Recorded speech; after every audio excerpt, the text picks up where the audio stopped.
Pa danas smo doneli odluku da će biti 25. skupština kluba, a u vezi trenera i narednih promjena koje će se desiti održat ćemo u narednim danima još jedan upravni odbor i donet ćemo konačnu odluku. Ništa danas o tome nije bilo reći, bit ću narednih par dana i na skupštini ćemo odlučiti o krupnim promjenama i u novom rukovodstvu Crvene zvezde.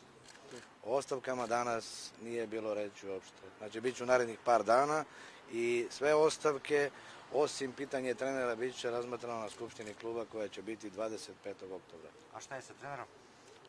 Ove nedelje bit će doneta nova odluka, sutra ili preko imat ćemo novi upravni odbor. Da li će se razgovarati o povjerenju predsjednika? Ne, to su gluposti. Za sada ne.